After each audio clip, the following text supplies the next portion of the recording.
Hello everybody, this is Pyra, and we just got news about the upcoming Rising event.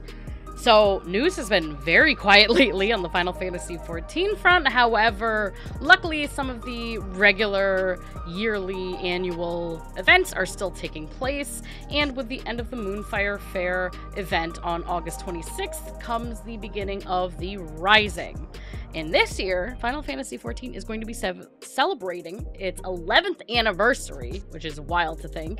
And this is going to start from Tuesday, August 27th through September 11th at 8 a.m. Pacific Standard Time.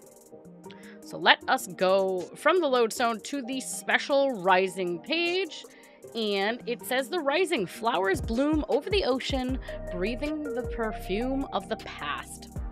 So as mentioned before, we're going to get this from Tuesday, August 27th at midnight through Wednesday, September 11th at 7:59 a.m. Pacific Standard Time.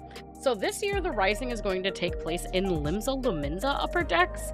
It's kind of funny because unless my memory serves me wrong, and definitely tell me in the comments below, we usually see the Wandering Minstrel in the Rising event take place in Ul'dah. So I'm kind of curious to why they chose a different location. I know they typically try to keep seasonal events in the same locations year after year, but kind of with this whole flowers bloom over the ocean, maybe the ocean is very central to their story for this. Maybe it made more sense for Limsa, but that is where you will find the Wandering Minstrel.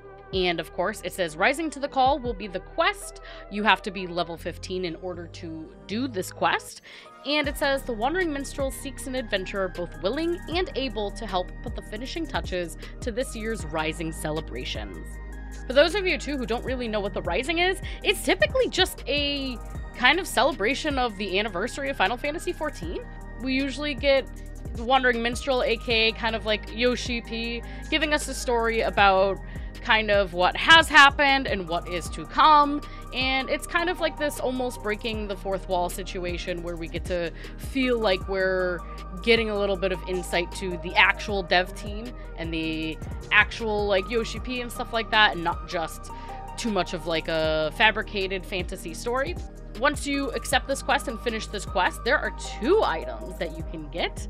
One of them is Kryl Pictomancer minion, which I am so excited because Kryl as Picto is like one of the best things that they added into the game, and it is called the Brushed Up Kryl minion. She's not to be brushed off in the face of danger. So you will get the Kryl minion as well. There will be a new item in game, and it is called the Rising Table Lamp. So this is a really cool item, especially being another tabletop item. However, it feels like a nice centerpiece lamp for different displays. I know they did kind of a banquet table here. I think that that works really perfectly. And these items will be available through this event, and as well, certain items available during previous iterations of the event can be obtained via the Rising vendor. That is it for the Rising. I would assume, but I'm not 100% sure, I would assume that we will see last year's Rising rewards on the Mug Station, but we'll have to just kind of see what happens closer to the 27th, which is already a week away from today. And that's honestly it for the news on the Rising. Thank you guys so much for hanging out. If you like to stay in the know with Final Fantasy XIV news, updates, and more, go hit the subscribe button, hit the like button. It means a lot to me in the channel, and we will see you in game. Bye!